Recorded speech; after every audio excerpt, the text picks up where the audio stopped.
आपने कभी ना कभी एक मसाले ब्रांड एमडीएच के बारे में तो सुना ही होगा। ये वर्ल्ड का सेकंड मोस्ट पॉपुलर ब्रांड है आफ्टर एवरेस्ट। तो ये हमें 60 वेरिएंट स्पाइसेस का देता है एंड ये वर्ल्ड में हर जगह फेमस है, पॉपुलर है। तो इसका रेवेन्यू, टोटल रेवेन्यू 2023 में अप्रॉक्स 2290 करोड़ का था। लेकिन आपको क्या पता है कि ये एक फिफ्थ फेल ने स्टार्ट किया था? हाँ, मैं हूँ Arpita Patra from TNT skill centre channel. I welcome you to the YouTube channel.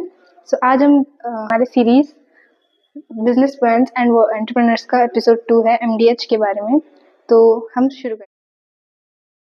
तो इस सब का शुरुआत 1923 में जब धर्मपाल गुलाटी जी का जन्म हुआ था सियालकोट में, जो अभी पाकिस्तान में है।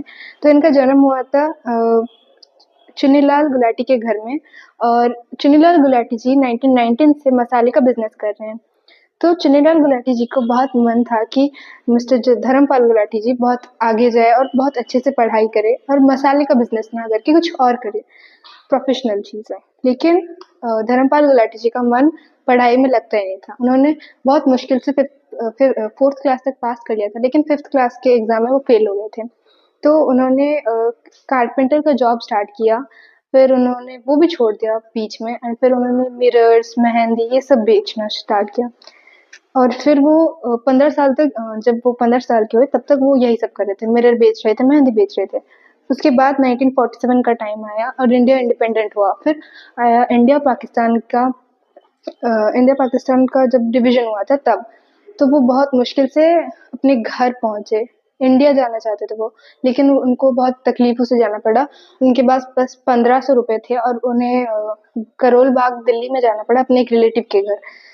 फिर उन्होंने 1500 रुपए से वो बिजनेस भी नहीं स्टार्ट कर सकते थे, क्योंकि 1500 रुपए शायद उस टाइम पे बहुत ज्यादा पैसा था, लेकिन बिजनेस स्टार्ट करने के लिए सफिशिएंट नहीं था, इसलिए वो बिजनेस भी नहीं स्टार्ट कर सकते थे।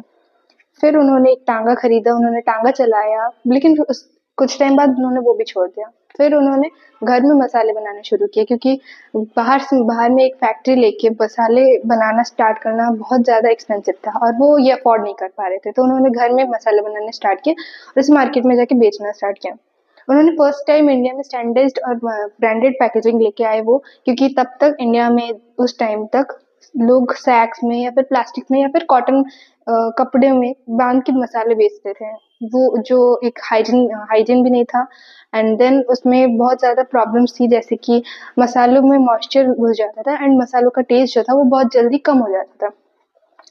फिर उन्होंने प्री मिक्स मसाले लॉन्च किए, जो क्योंकि उस टाइम पे अर्ली ट्वेंटी सेंचुरी में लोग मसाले खरीदते थे, स्पाइसेस खरीदते थे एंड घर में उसको बना के अपने जो भी डिशेस थे उसमें यूज करते थे। लेकिन वो बहुत ज़्यादा टाइम कंज्यूमिंग था, इस वजह से उन्होंने प्री मिक्स मसाले लॉन्च किए, जिसका मार्केट डिमांड बहुत ज़्यादा बढ़ गया था। उसके बाद उन्होंने एक्सपेंशन के लिए लोकल डिस्ट्रीब्यूटर, सुपरमार्केट और लोकल शॉप्स में भी बेचना स्टार्ट किया। फिर उन्होंने ईयर 2000 में वो टॉप मार्केट में आ गए थे। फिर उन्होंने एक मशीनरी लेके आए वो, ताकि बेटर प्रोडक्शन हो। लेकिन मार्केट में मिलावटी वाले मसाले मिलते थे उस टाइम पे, जिस वजह से मार्केट में कम दाम में मसाले मिलने लगे। लेकिन उनका एज बिकॉज वो एक्चुअल गुड क्वालिटी प्रोडक्ट्स बेचते थे, उसकी वजह से उनका प्रोडक्ट का प्राइस बहुत ज़्यादा हाई था, लेकिन वो कॉम्प्रोमाइज़ नहीं करना चाहते थे अपने क्वालिटी के साथ। इस वजह से उन्होंने अपना जो मार्जिन कॉस्ट है वो कम कर दिया, लेकिन क्वालिटी प्रोडक्ट का वही रखा। नेक्स्ट जो थे धर्मपाल गुलाटी जी, वो चाहते थे कि फॉरेन मार्केट में भी एक्सपैंड करें। उस वजह से उन्होंने north America, Europe and middle east में भी लॉन्च किया अपने प्रोडक्ट्स एंड बहुत ज़्यादा पॉपुलर भी गए वो प्रोडक्ट्स। और फिर आता है नेक्स्ट धर्मपाल गुलाटी जी का फेस वैल्यू। उनका फेस वैल्यू बहुत ज़्यादा था। 1990s के टाइम पे जो भी प्रोडक्ट जो भी सेल करते थे मार्केटर्स, वो सब सेलिब्रिटीज़ के द्वारा ऐड बनाते थे और वो ऐड बनाने के लिए सेलिब्रिटीज़ को हायर करते थे। तो गुलाटी जी ने सोचा कि क्यों ना हम भी वो करें, तो उन्होंने एक ऐड के लिए अरेंज किया। लेकिन एट द लास्ट मोमेंट जो दादाजी का रोल करने वाले थे वो आ नहीं पाए कुछ रीजंस की वजह से। तो धर्मपाल गुलाटी जी उस टाइम को वेस्ट नहीं करना चाहते थे, इस वजह से उन्होंने दादाजी का रोल प्ले किया और फिर उस एड को सबने बहुत ज़्यादा पसंद किया। और कुछ टाइम के बाद तो एड ज़रूरी भी नहीं थी, क्योंकि वो सबको पता था कि क्वालिटी में बेस्ट है धर्मपाल गुलाटी जी का प्रोडक्ट एमडीएच। फिर धर्मपाल गुलाटी जी की पर्सनैलिटी बहुत ज़्यादा जेन्युइन थी। वो एमडीएच की रिकॉल वैल्यू इंक्रीज कर रहे थे, अपनी जो वो एड शूट कर रहे थे उस वजह से एमडीएच की जो रिकॉल वैल्यू थी बहुत ज़्यादा हाई हो रही थी।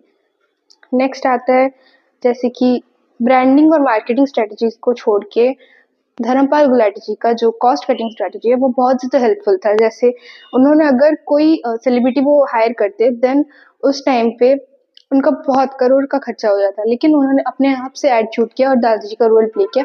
इस वजह से उनका कॉस्ट बहुत ज़्यादा बच गया। और वो ऐसे हम सबको जैसे कि पता है धर्मपाल गुलाटी जी अपने सैलरी का 90% डोनेट करते थे चैरिटी में। उन्होंने हॉस्पिटल, स्कूल्स एंड ये सब बनाए थे बैकवर्ड एरियाज में, एंड वो अपने आप से वो लीड करते थे एंड डेली वहाँ पे चेकअप करते थे वहाँ पे ताकि सब अच्छा चल रहा है। देन उनकी ह्यूमैनिटेरियन और बिजनेसमैन अचीवमेंट्स की वजह से उन्हें साल 2019 में पद्म भूषण अवार्ड मिला था। लेकिन बहुत दुख की बात है कि 3 दिसंबर 2020 को उनकी डेथ हो गई। एंड वो जाते जाते हमें एक बहुत बड़ा लेसन दे के गए कि एक रिफ्यूजी जो फिफ्थ फेल था, उन्होंने भी बहुत सारे डिग्री होल्डिंग सीईओज को बीट कर दिया बिजनेस मार्केट में। Thank you.